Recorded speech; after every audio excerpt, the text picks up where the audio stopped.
Welcome to the Metapod, a Pokemon TCG podcast that revolves around the evolving meta. They say Mark Einstein said that third time is a habit.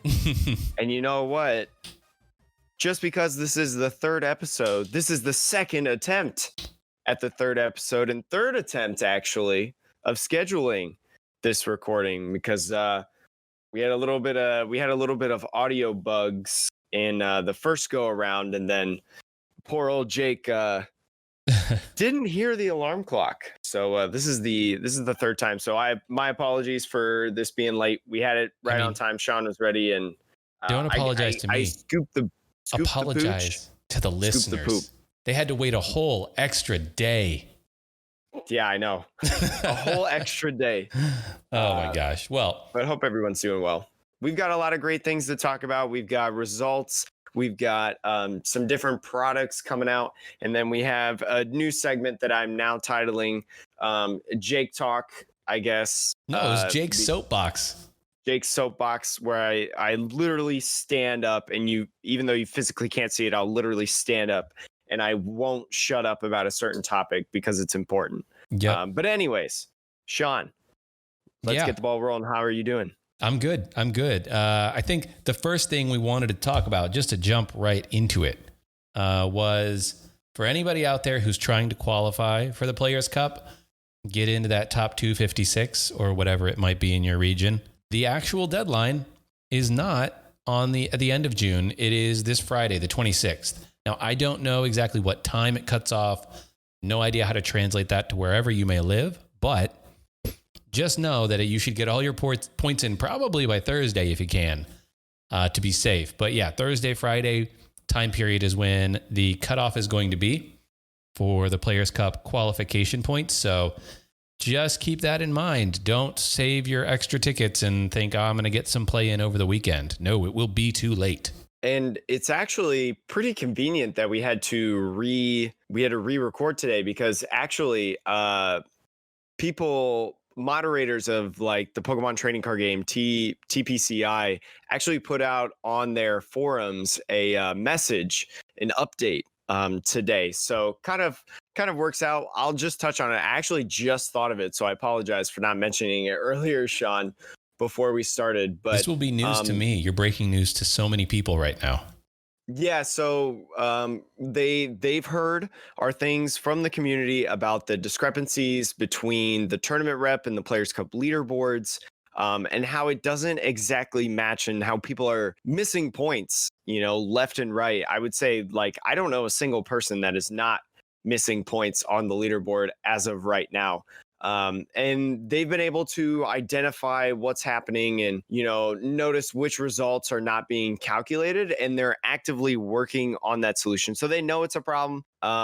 It's literally ending this week. I wish they knew about it like the first days that people were saying like, hey, missing points. But starting tomorrow, which is the day that you're listening to this episode, they'll be posting an updated list on the forums, so the PTCGO forums website, that displays the current ranks of the top 500 eligible players in each region. It'll include all tournament rep earned up to that date, and it will be updated each morning. PST. I don't know exactly what morning PST is. They don't give an exact time. Let me pull up my calendar real quick. Probably by the time that this is out, it will be out. The update will be out. Yeah, you could probably go to it and find the Wednesday, June 24th update. But then they'll also give updates on the 25th, which is Thursday, Friday, the 26th, which is what we were talking about as the last day, right? To get rep. And then also the 29th, which is the following Monday, June 29th. So you can kind of see the final results of, who had these top finishes and what were the points, I guess. And it's nice to get an update on this, because for 4 weeks, this is week number 4. Up till now, we were in the 4th week of, we did not know if TPCI actually knew that points were being missing and how they were going to handle it. But now at least I am super happy that they have given us something. It's like 2 weeks late in my opinion, but I'm glad that it's something. Anything else you want to mention on that? No, that's all the Players Cup stuff. I think we can move along to the results from the tournament from last weekend. Sweet. So there were four major tournaments in my opinion that went on. Three of them were run by PokeX. I think PokeX kind of combined with the NeilPie Open on Sunday to do what they called the Last Chance Qualifier, which was really, really cool.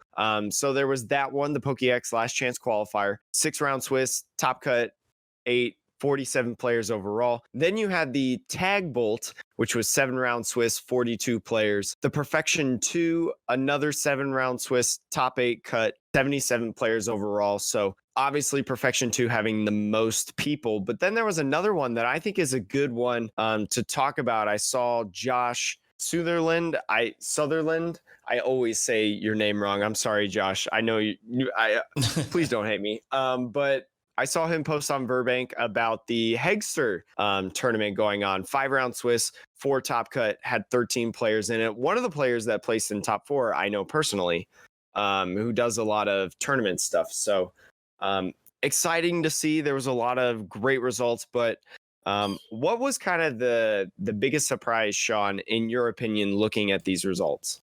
I mean, if I'm looking at these results right now, I think it's not really a surprise because, we all knew that the deck was good, but there are just so many placements of Lucario Melmetal in these 4 tournaments, right? Like high level placements, even winning a tournament. So I think that Lucario Melmetal GX is really coming into its own in this format. It's definitely a deck that has had some success, but it's like very scattered, right? It's not a deck that I think people play very much. It's not like a popular deck per se. And I think it's partially because it's slow. If I think as a player, like it's more fun to play Turbo Zacian. It's more fun to play Pikarom, right? Like those decks hit really hard. They play really fast, like it's entertaining. But if you have a little bit more patience, Lucario Melmetal does very well against most of the same things in the meta. Kevin, I believe it was Kevin Clemente actually today, put out an article as well on one of the article sites where he details, his Lucario Melmetal deck. I think that's one that he did fairly well with at another tournament, maybe a NeilPie. So definitely something to check out if you're interested in that deck. But yeah, it's I think coming into the forefront of the meta right now. Not really sure if it's tier 1. I think it is a meta dependent deck, but currently it's in a good spot right now. So that for me was the most surprising thing, is just seeing how many people are adopting Luke Metal as the preferred Zacian partner at the moment.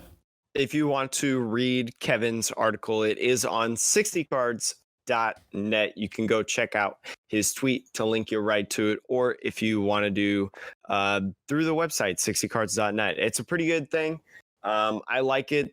I think you should read it. Kevin's a huge brain. We've talked about him a couple times on our short stint so far on the podcast. So looking pretty good. And you look at Lucario Melmetal, place second, third, 8th in the Tag Bolt event.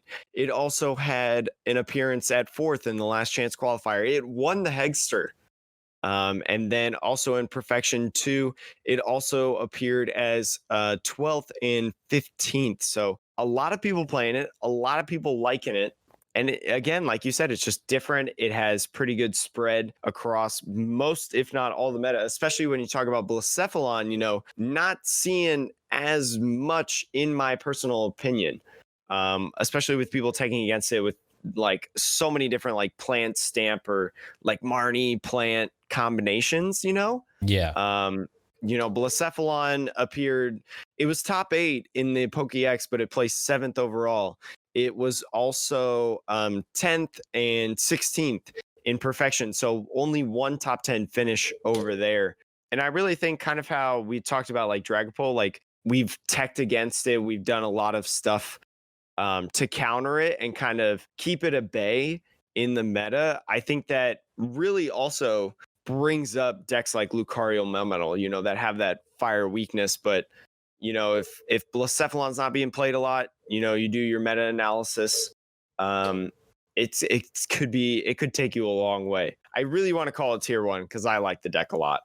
I mean, it's a good deck. It's yeah. I wonder how it will fare in Darkness Ablaze moving forward, right? Like, I think that this is its time, and I don't necessarily think that it will survive the rotation, because you lose Metal Frying Pan, right? And you lose Metal Frying Pan at the same time Scorch VMAX comes onto the scene, and oof, that's not great. That's not great. But if you like Luke Metal, play it now, or forever hold your peace, so to speak. Yeah, use it to get your last couple things of tournament rep, is that if that is something that you aspire to be a part of. I fully support you, even though I'm not doing the event.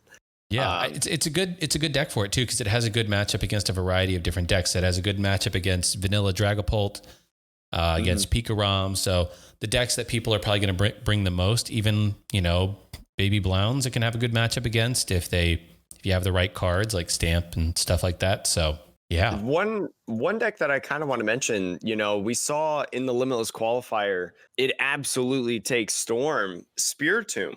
That is a deck that is essentially non-existent in these rankings. The only finish that it had in like the top cuts or the top spots in any of these events was 13th in the Perfection 2.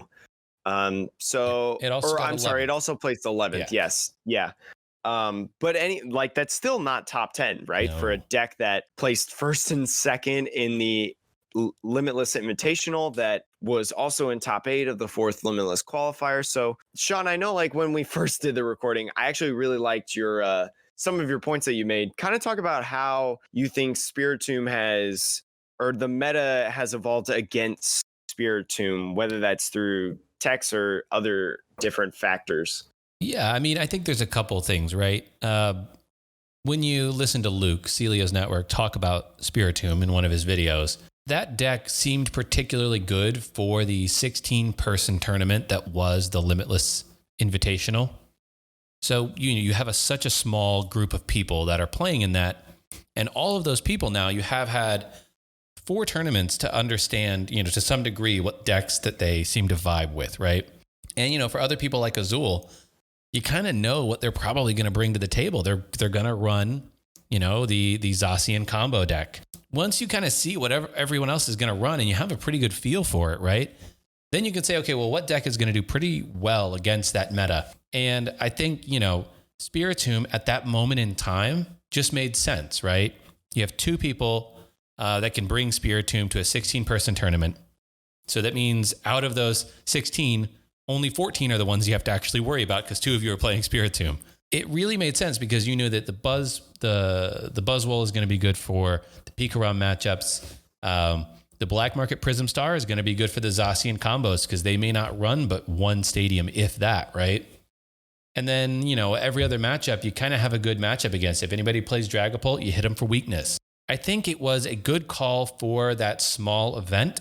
I think where it struggles is once people know, that this deck is good and that it exists, it's pretty easy, I think, to counter in a variety of ways. Black Market is an easy counter if you play either Giratina from Unified Minds, or if you just play your own stadiums, right? If you have enough stadiums to bump their Black Market Prism Star, then you're good to go. You have the Zacian combo deck starting to play Hoopa. The Hoopa that they are playing from, I believe it's also Unified Minds. Yep, Unified Minds. Yeah, it hits a little bit more damage based on the number of Pokemon with abilities on your opponent's side of the field. But really, when you're playing against it, you don't have to hit that much damage. You're hitting a Spiritomb that already has like 3 damage counters on it, probably. I think, a variety of different decks. And I've been playing a lot of Dragapult personally. And what I've realized is that the second I see a Spiritomb come down, the first thing on my mind is, all right, let me go get a Zigzagoon. Zigzagoon for 1, put the 5 damage counters on, and now you have no Spiritombs. And you just kind of like wipe the board with Spiritomb as Dragapult. Like at no point did I feel concerned when I was playing Dragapult in some tournaments, because I was just like, you cannot build Spite if you are never alive for more than a turn, right? I think for me, that was a big change of once people know what it is, know how to counter it, then, okay, well, it's not going to do as well, especially in bigger tournaments. And I don't know if this is 100%, but I was told, I think when I was watching Azul stream, that he had mentioned that Stefan had put in the Hoopa. Stefan Ivanov, a great player that a lot of people may know. That's what I heard. I don't know 100% sure. I can't be everywhere at once. It's hard for me to read every single article. But whoever made that, shout outs to you.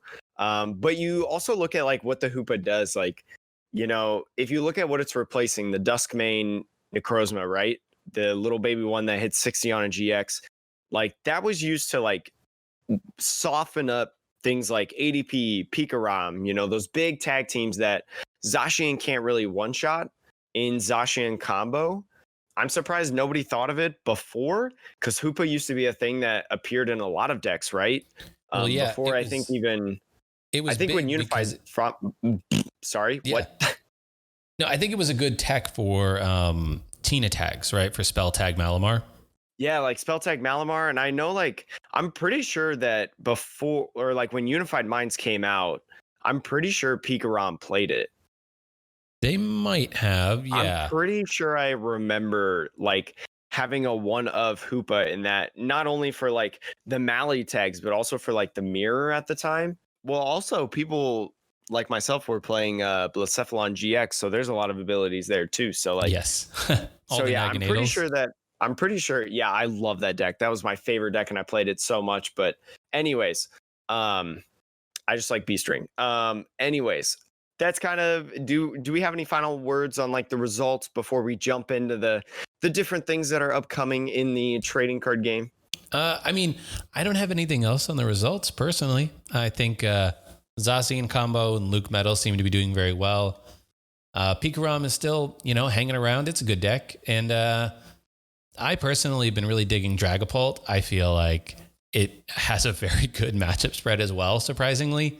And depending on the version you play, you can even beat Luke Metal. So I quite like my Dragapult. Yeah, and I just want to leave off this topic with a little food for thought. When does Control come back? And that's all I'm going to say about that. I like Control. It's the only top cup it's the only top cut I've had in a cup. So I have a soft spot for that style. I like playing for my opponent. Anyways, Disgusting. If you want to talk about disgusting, there's a lot of great stuff happening in products releasing by Pokemon. They're releasing a bunch of new things. One of the things that we know, and you probably have heard, the Trainer's Toolkit, all of the contents were revealed, not just the little things that we got the picture of probably like last week. You know, we see a lot of different stuff in terms of all of the different trainers. So there's a lot of value in this. Sean, do you want to go over all of those cards? Oh my. I certainly don't know bring all that of them, value. But I will say, the Trainer's Toolkit is an awesome product. It has 2 of the alternate art Dedenes. They're full art cards with texture. They're amazing. If you like Dedenne, if you like that chonky boy, this is the best art you can get of it. And the card will stay legal for another year. So it is a wonderful investment. And on top of that, you get 2 of those, right? Which is a huge value, probably between $15 and $20 of value right there.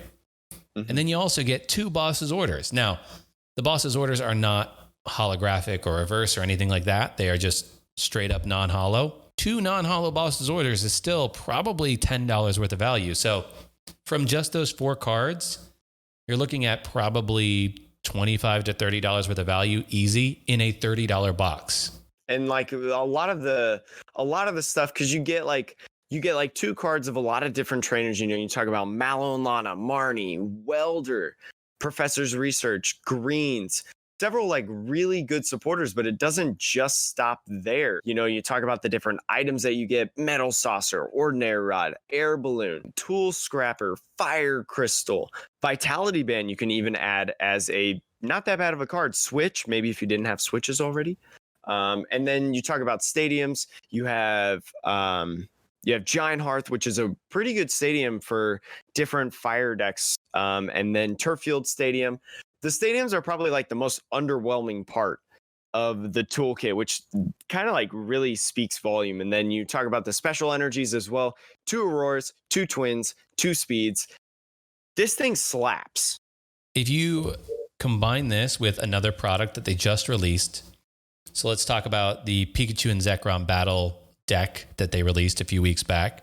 Mm-hmm. That thing is also amazing. You basically have an 80% finished Pikarom deck. Now, I don't know how good Pikarom is going to be after rotation, but take that battle deck, take this Trainer's Toolkit. All you need is a couple of Boltons, and you basically have a tier 1, tier 2 deck for like $60, maybe $70. Like that's absolutely insane that you can put all of that together.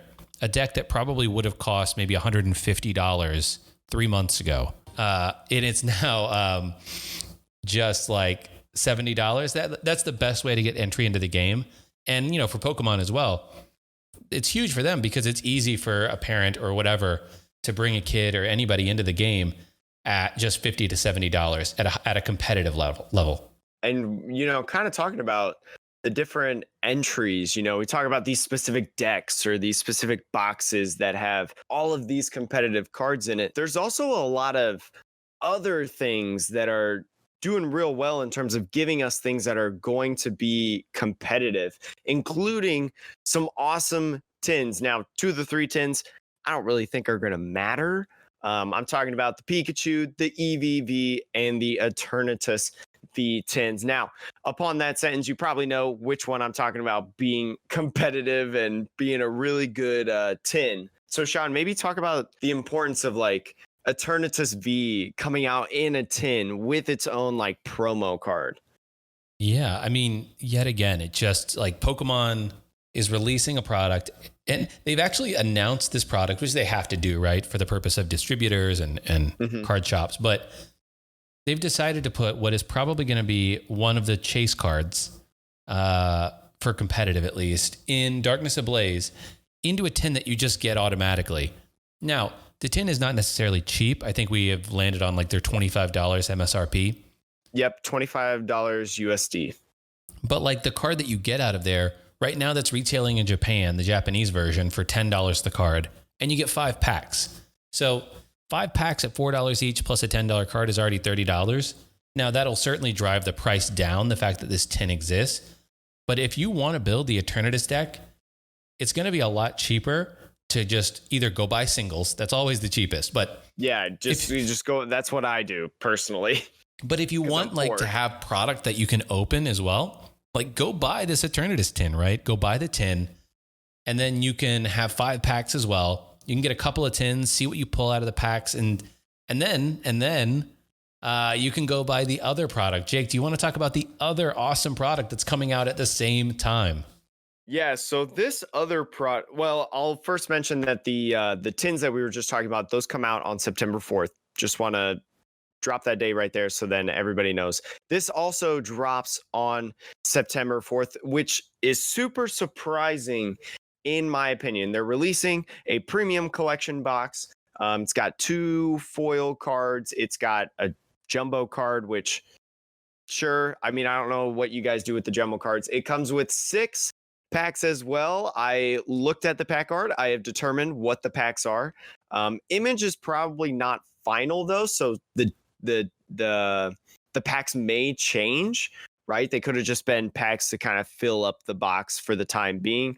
You've got 2 Darkness Ablaze packs, 1 Sword Shield, 1 Cosmic Eclipse, which is kind of cool because Cosmic Eclipse, they've told distributors that they're not printing that anymore. Fun fact. But you also have Steam Siege, Monka S, and Burning Shadows, which is it's cool in my opinion. It's cool to keep sealed and stuff. But anyways, this is really exciting to me because not only do you get an Eternatus V as well in this, which by the way, the Eternatus V is a full art. It's not just a regular art like it is in the tin. It's a full art, which is a higher rarity, more value coming in. But also, it comes with an Eternatus VMAX. So by buying this box, retailing at 40. $40 USD.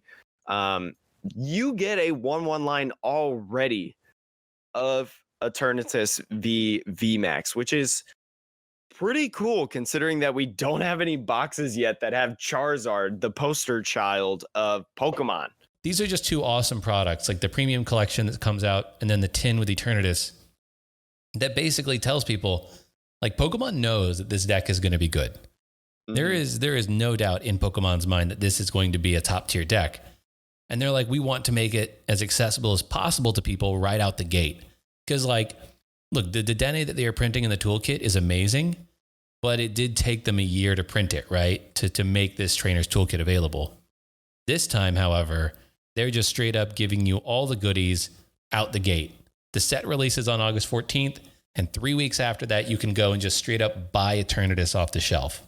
It's like, it's actually phenomenal in my opinion. Like the entry, like we see, like for those of you that I follow like all things Pokemon, because I work for full-time Pokemon creators, you know, and a lot of the conversations with Sword and Shield and like the new games and the DLC is like the entryway into the video game competition, VGC. And how it's like becoming so easier, and Pokemon's doing all these things.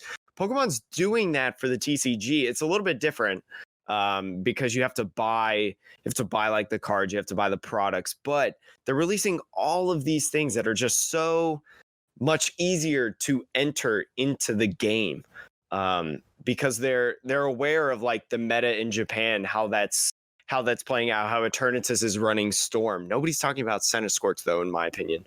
But anyways, I digress. You know, it's so exciting to see these different things, and I'm super excited. I can't really buy a lot of product because I'm poor, still in college, grad school, whatever. But it makes me happy. Yeah, no, I mean, like, I wish that they would have the same level of interest in improving the online experience as they do with their offline marketing promotions and all that stuff. But don't make me get on my soapbox for this. No, you got to get on your soapbox in a second. But before you get on your soapbox about non-Pokemon company stuff, I think there was a couple of other promos that you wanted to talk about. So Pokemon in Japan released these starter decks, these V starter decks. It comes with some Pokemon Vs that are up and coming, and then it kind of like builds a deck around it. This is something that we won't see in America in terms of the actual like product, like the decks and how they're compiled. But if history is correct, you know, and we follow history, we'll see all of these V cards. Now, with the tins and the products, I was looking at Poke Guardian. Just want to give them a shout out real quick. Forgot to say that in the beginning. Now I'm on Poke Beach in terms of these starter decks. But there's a couple cards, these V cards, that I kind of like, a couple being two of them, one a little bit more than the other. The one that I'm most excited about, Lucario V. We've known about this guy for a couple weeks now, but if you don't know what it is, it's a fighting Pokemon, basic, 210 HP. Its first attack, 1 fighting, does 40 damage, attack does 20 to one of your opponent's bench Pokemon. Cool. But then fighting colorless, does 180 damage, can't use Beat Smash during your next turn. You know, we look at Dragapult, or not Dragapult, Eternatus V upcoming in Darkness Ablaze. We look at Pikarom right now, as if Pikarom wasn't going to hurt enough when the rotation happened, but it might give enough, in my opinion, justification to make Lucario, you know, we talk about, we have the Fury Belt, we'll still have the Fighting Dojo, we lose Diancie.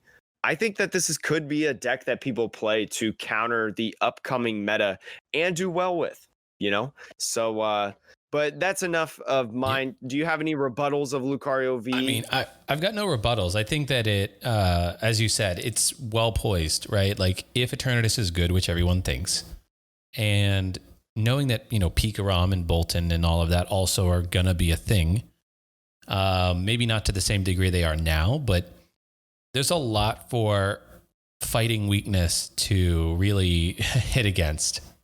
And so because of that, I think it could do well. Now, Do I think that there's going to be a straight Lucario deck? I don't know. I would love to see like what else pairs with Lucario, like what kind of combo. Maybe you do Lucario Sandaconda V. Mm-hmm. I've heard a lot of talk about Sandaconda V maybe being a good deck once Darkness Ablaze comes out. I mean, it's been like a not too bad of a deck. It's been a fun rogue deck to play right now before the rotation with Colossal. And another thing I think is important is I think we also have this Crabominable that I don't know if people are talking about too much, but it does 2 colorless. And I want to say that the 2 colorless for a stage 1, 2 colorless, I think it can KO an Eternitis VMAX.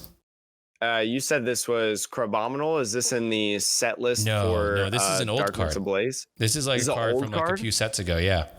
I don't know. I can't remember, but somebody posted it on Verbank or Hey Fonte or something.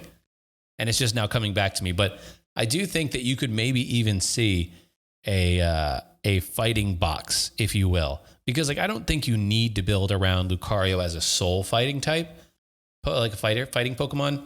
I think you could build a box and then like have Colossal be like maybe part of your engine and Turbo Patch be the other half. And really like you have a lot of options. So the card that you're talking about, Crabominal from Unbroken Bonds, which you'll see past rotation, has 4 retreat costs, which I don't know if you want to invest in buff padding, but that would make it effectively a 190 HP Pokemon. I've seen how hard sometimes 190 is with the Luxray deck that came up in one of the qualifiers, but 2 colorless, 30 base damage. But if you have fewer Pokemon in play than your opponent, this attack does 50 more damage for each Pokemon fewer you have in play. Like you said with Eternitis, being a good deck that thrives off of having more Pokemon in play. So that is a single attachment for turn, because if you think about it, it's just one twin energy. So I think that is like, I really think Fighting Box as an archetype is probably something you'll see as long as Eternitis is top tier. I think it'll be really interesting. I don't know, because it is an evolution.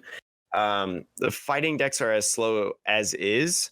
And I don't know, especially with like Boss's Orders running around. I don't know, like, because as soon as you put down that Crab Brawler, I think the Pokemon's called. Yep. Your opponent's probably going to know what's going on, right? And they'll probably chase that, I guess. Mean, they can chase it. I mean, look, if I'm Eternitis, right, I only have to put it down against Eternitis. And if I'm Eternitis, I'm like, if I'm playing against them, I don't put Crabrawler down early. I wait till they have a full bench. And then if I am Eternitis, do I really want to waste a Boss's Order going after a 1-prizer? Like, that feels so bad. And the thing is, any of the other Pokemon I'm playing against can probably OHKO me anyways. So it's like, well, crap. I got to pick which Pokemon I want to get knocked out by. Do I want to get knocked out by, Crabominable? Do I want to get knocked out by Lucario? Or do I want to get knocked out by Sandaconda? Yeah, it'll be interesting. I don't know with if you try to go like the Sandaconda route, I don't know if using Crabominable would be super. It would be like a one of. Yeah, maybe like a 1/1 line or a 2/2 line at most. But I don't know. It's interesting. I really do think, though, that some sort of a box style deck with fighting Pokemon for different moments in time could be really good. Yeah, we'll have to see about it. But which one of these starter decks, which one of the V cards, Sean, are you most excited about? Well, I am most excited about the Waylord V, which I know everybody's going to meme on this deck and this card because, look, it's Waylord. It has 280 HP as a basic Pokemon, which is absolutely insane. Disgusting as a normal V. Gross. And you can throw a toughness cape or whatever it's going to be called, or even a buff padding. It doesn't matter which one. You can raise its HP by 50. So now it's a 330 HP basic Pokemon. Like, this is nuts.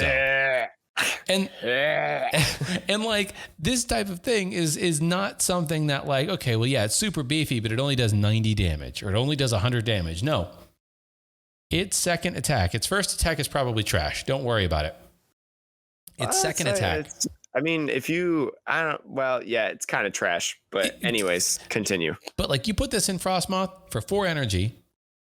Its second attack does 120 times the number of heads, you flip 3 coins, right? So you could potentially swing for 360 damage with this thing. And let me tell you, there are ways to manipulate that. You have Will in format. And then you also are getting Glimwood Tangle, which is a stadium that lets you reflip coins. Now, I think we debated this yesterday, Jake, where we're like, I don't know. Yeah, we're not 100% sure on the ruling of like how you decide how many coins to flip. Like, can you reflip all 3?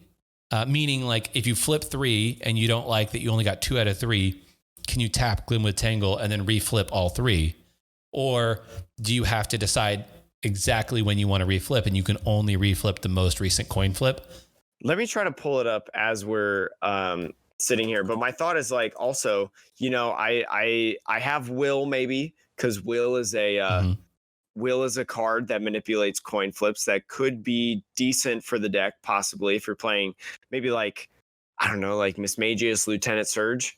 I don't know. That's an idea that just popped up in my head. It would be gross and I would hate it, but it's a possibility. I don't know. You heard it here first. But so like you choose that coin flip, you flip another coin. Oh, nuts, man. I hit tails. I'll redo it with Glimwood Tangle. Boom, you hit heads. You flip another coin. Do you get to redo that coin? No. As well? Because that would be Because like it's like any stadium, right? You can only use a stadium once. Like you can't use Viridian more than once, or Giant Hearth or whatever. That would be disgusting. Because I didn't play during the time that like the Victini was kind of prevalent. So I actually don't know like how that ruling goes. So Fliptini, I'm pretty sure was the same in that like I don't know if you could reflip a whole set. I don't know about that, but I know that it's like an ability like Jirachi where like you would use it and that's when you use it. That's it, right? Which I'm like, okay, that makes sense. But anyways, like if you between Will and Glimwood Tangle, the idea of getting 2 or maybe even 3 heads, you know, you can guarantee 1 with Will. Check. If you get lucky, then you could certainly end up getting 3. I don't like the idea of coin flips because I feel like I always flip tails and my opponent always flips heads. And it's somewhat unfair, even though I did like an entire day on like doing legit coin flip only decks and finding out like what the odds actually were on PTCGO. But I think it would be really cool to see this deck prosper. Oh, yeah. And another thing, the reason I like it, 330 HP on this thing if you have one of those items or like attachments. And like that means that even if you aren't the luckiest person in the world, you can survive usually and try again, which is you could probably tank a hit. Yeah, most of the coin flip decks are on Pokemon that like basically die to any other Pokemon in the format instantly. So you basically get one shot. And those cards are usually you have to evolve into them, so it's kind of a lot of work. This is easy.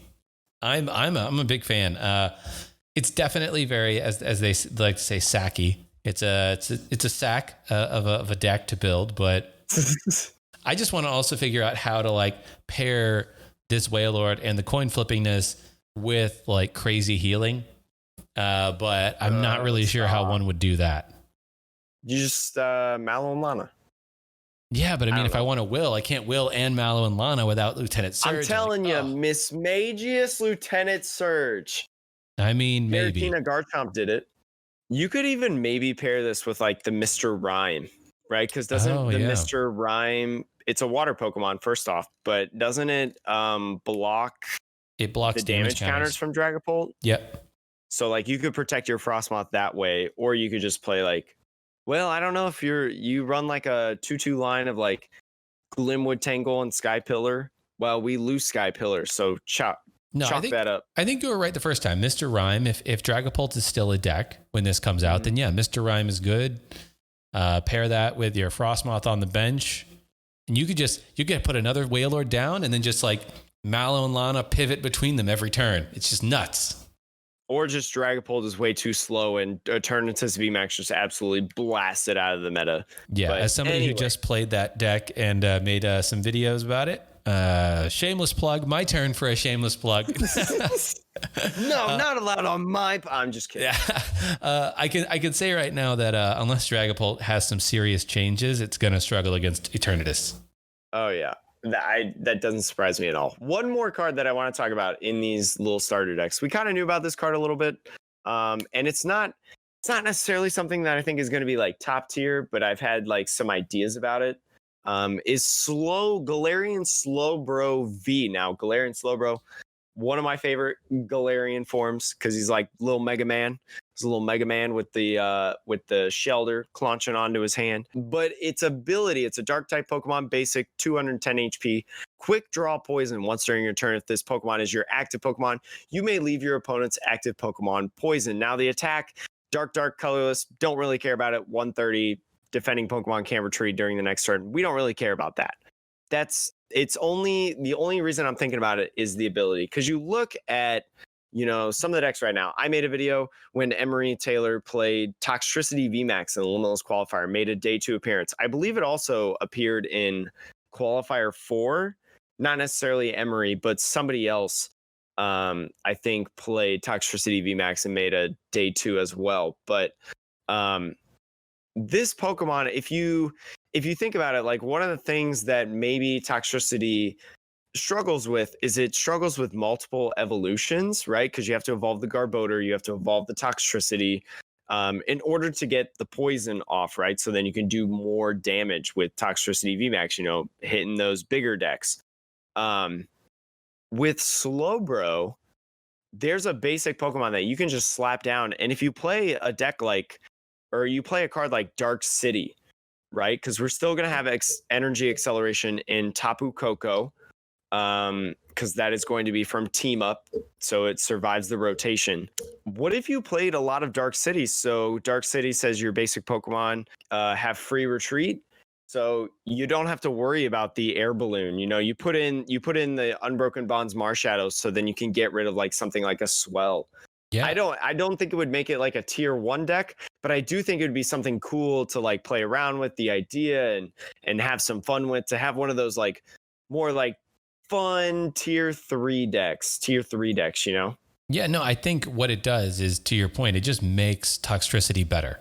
Like, because, you're right, having to evolve into a Garbodor, and it's awkward. It's super awkward. I played against one today on ladder. They never got the Garbodor up. And when you have things like Dragapult, or even things like Decidueye or Salamence V and VMAX. Decidueye. I love Decidueye. Like, those decks ping the bench, right? So if you don't get your Garbodor up real quick, that thing's going to be blasted out of the water. So something like a Galarian Slowbro, it's good because, you can play those Dark Cities, make it your pivot Pokemon, poison the active, and then almost like, guarantee yourself to a degree, poison, which is something Toxicity just can't do. People are even running Koga's Trap in Toxicity today because I hate Koga's Trap. It's too slow. It's too slow. It does not work. It is slow. It's not good. So I think this makes Toxicity much better. The question is, does this make it better than it is when it loses E-Power, right? Like that. Yeah, that's the toughest part about Lightning decks. Side note, another deck, after I posted some videos, people were talking about, maybe Inteleon VMAX gets a little bit of a reprieve. It's not a bad deck, but if Lightning decks start to struggle finally without E-Power or Thunder Mountain, do decks like Inteleon that have this control-y nature to them, do they do well in a meta where maybe people aren't running a lot of energy acceleration? So that's just a total side note. But Jake, are you ready to get on your soapbox? I think so. I think I am. I'm literally standing now, ready, because last time when we recorded this, I was like shaking and sweating. So maybe, I don't know, maybe standing will help. Are your palms sweaty? I like standing. Knees weak, mom spaghetti. There's vomit on your sweater spaghetti already. I like wanted to make spaghetti tonight, low key, but I realized that I didn't have any spaghetti noodles, and I'm too lazy to go to the grocery store today just for spaghetti noodles. Is this your soapbox rant? How lazy you are to go to get spaghetti noodles? Oh yeah, you guys thought that it was actually going to be like a cool rant, but it's actually how I'm too lazy and I need to get my life together. Just kidding. I think my life's going all right. All right, begin the rant. All right. So I'm going to botch the name up of this person that we're talking about. And I apologize. I've listened to him on interviews from people like Celios Network. I've seen him in results. Great player. His first name is Lee. His last name, I don't know how to say it. I'm going to say, I don't know. I don't even know. Boy, I'm going to go out and say It could be Bui. Bew. Bui. Bui, yeah. Lee Bui.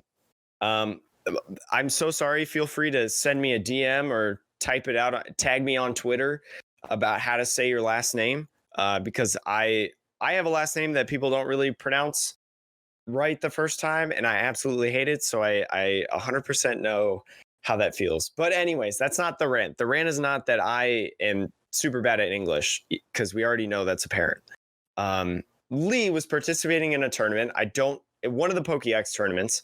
I don't exactly know which one, but he played against a person named Columbu, Columbu. And they played their match. Lee won.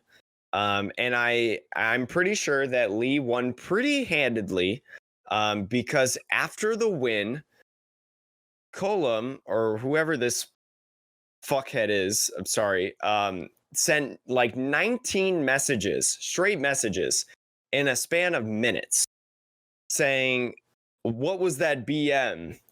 Yikes. Can't answer. Reckon I hit a nerve. I reckon you're older than 8. Perfect for a mental experiment. Might want to check on that. Feel bad that you need to BM at the end of the game to feel superiority that you rarely get. Worst part is you didn't have any skills. Mind you, upon that phrase, you didn't need any skills. You have no skills.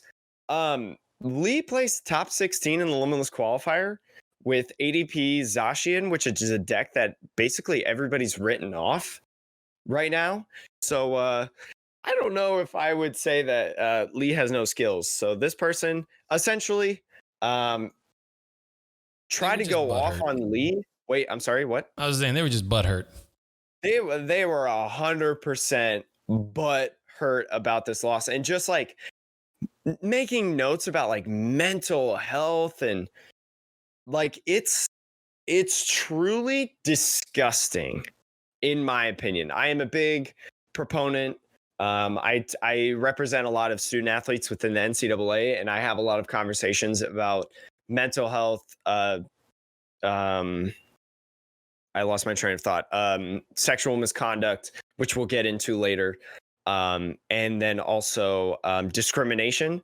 I have a lot of conversations about that, and I represent a lot of people that need help with that, in terms of trying to promote change. And I, one, don't stand for this shit, which is exactly why I've called out this specific person by name.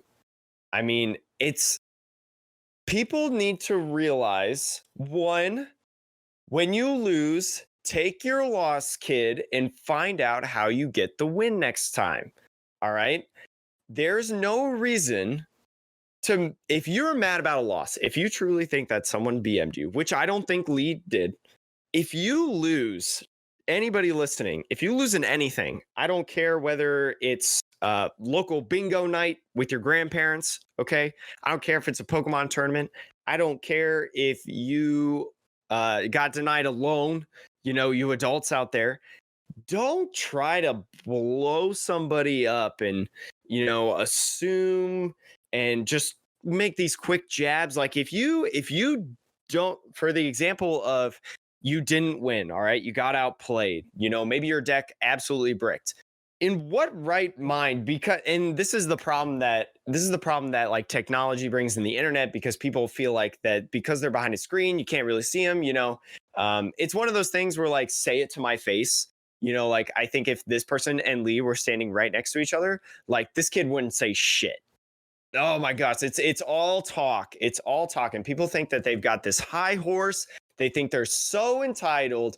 Well, Columbu, I don't see you in the Smash GG results making top 16 in any of the Limitless qualifiers. All right, I don't see.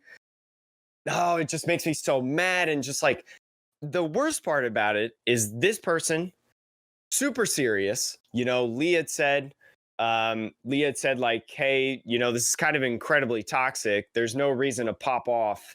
How low of a self-esteem and how low or how insecure do you have to be in order to just go out of your way and just like, how does this make I don't like understand like how making fun of somebody else like this. I need to like I almost knocked my water. I need to put my water down. I need to put it over there. All right. Because I'm banging on my desk right now. How does this make somebody? I don't understand. I can't fathom how this makes somebody feel good. Yeah, no, I think that for me, yeah, I'm in agreement. It's like, it's nuts.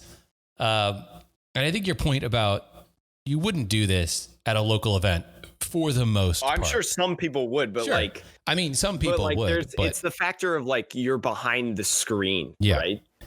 Yeah, it's just like, you wouldn't get away with this at a local game either, because it's like people would be like, what are you doing? Like, sit down, get out of here. You're going to go to a local tournament. You live there. I'm assuming that means that you probably see these people every time you want to go to an event. But online, you're like, you figure I'll never see this person again. There's enough people in the Pokemon community that odds of you actually meeting them in person are probably pretty low. Who knows where this person lives? Maybe they're not in America, and the majority of players are in America. So yeah, odds that they'll run into each other low. So I don't think like the problem with this is I bet this person is going to go to a Pokemon event when they start back up, because so like for those of you that don't know, probably about, was it like a month ago, several people from Indiana, several players that some of them are well known in the community, were exposed as racist, pedophilic, just overall like disgusting pieces of human beings, right? And with support tickets, like we had those screenshots, we can file a support ticket and we can take action on that. We'll never know the result, right? Because like that's not something that TPCI does. They just can't tell why somebody is banned. Pokemon's not going to do anything about this. Pokemon's not going to, like, there's not enough evidence in here to like, in my mind, for a company to be like, all right, we're going to ban this kid. If I were to per se file a support ticket, what I would call to action, though, I won't say any specific names because like you run what you do. And I didn't tell Sean that I was going to say this before. So this is me representing me, in my opinion. I think that if you're a person that organizes tournaments and you run tournaments, you don't let this kid in. This is on a lot of these tournaments are free. A lot of these tournaments are through the good and want to just keep people being competitive. Don't let this fucking prick in my opinion. I would agree that restricting their access to certain events is probably appropriate, given especially because these events are just like popping up because like people need a way to be competitive. So like, yeah, organizations they're a lot different than Pokemon. They don't really need to like this is enough justification. And I'm not going to say any specific tournaments because again, like you run those how you want. But if I'm running a tournament, and I don't want a certain person in because I know they're toxic, I know they have problems, because this person, has a history of it. Vaughn O'Brien posted in the tweet that Lee had showed these screenshots of this same person, has the same name, which is awesome. Because before they were Discord, Lee posted Discord screenshots, which you can change your name on Discord. So like the problem of like, we wouldn't know that person, but on PTCGO, they have the same name. And I don't know of a way right now that you can change your name on PTCGO, right? Like you probably have to go through a lot of hoops and stuff that this person's probably not going to go through. I doubt it. Has a history of being toxic, has the same name. I think you take that as a tournament organizer and you say, all right, I've got a ban list. People aren't allowed to play. This person, not allowed to play. Add them to the list.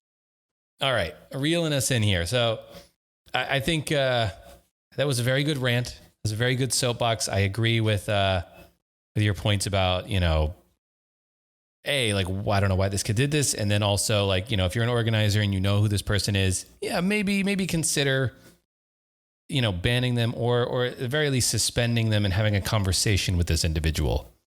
So I think, is there anything else that you wanted to cover before we wrap up for the day, Jake?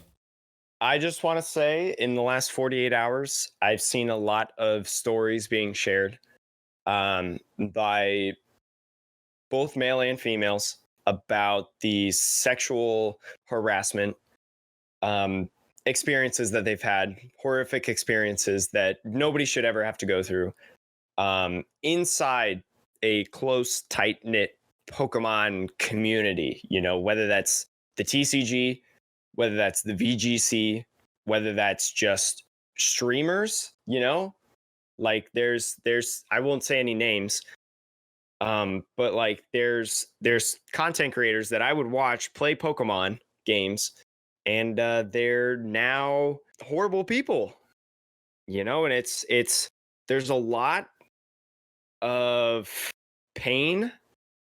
Believe women, believe victims. All right, don't try to push is what I'm going to say. Don't try to push. If somebody is not ready to tell their story, don't try to pry it out of them. All right. When a person is ready to share their experiences, their traumatic experiences, let them do that on their own, because everybody heals differently.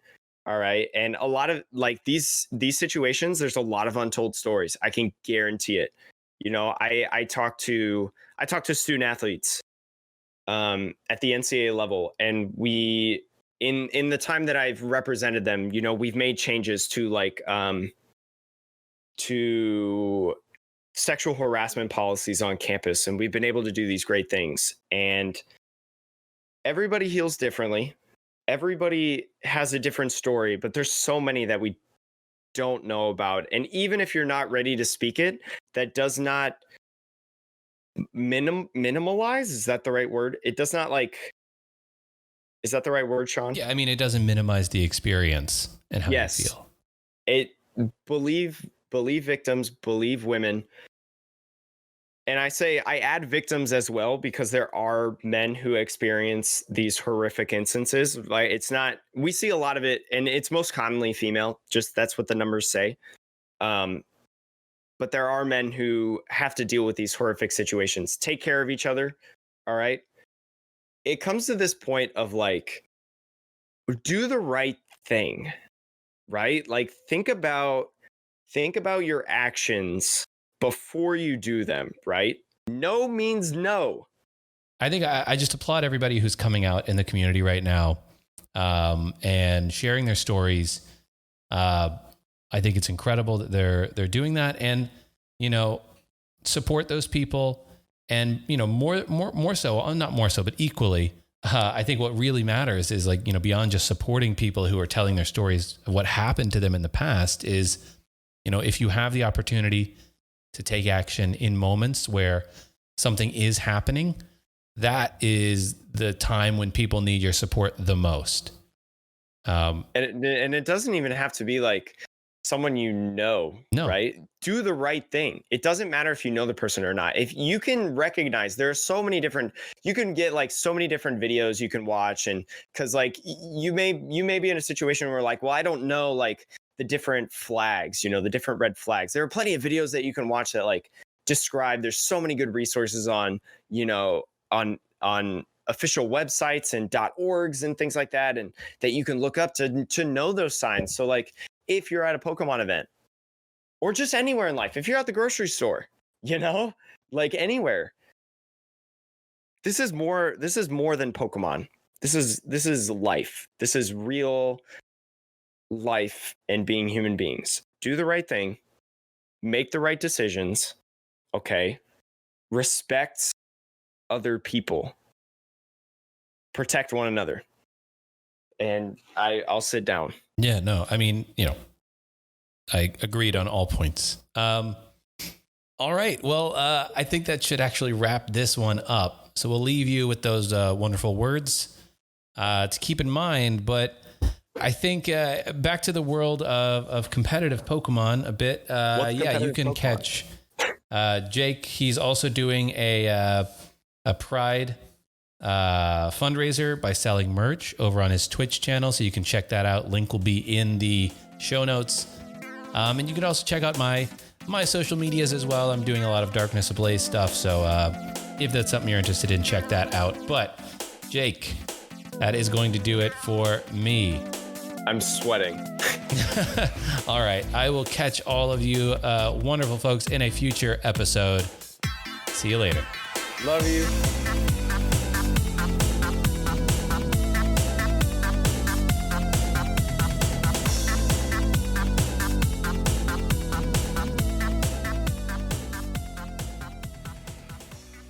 Okay, last bit, because I just saw this on Twitter before we actually hung up. Sign the petition to rename Columbus, Ohio Flavortown in honor of Guy Ferrari. No, not Guy Ferrari, Guy Fieri. Guy Ferrari. He probably has a Ferrari.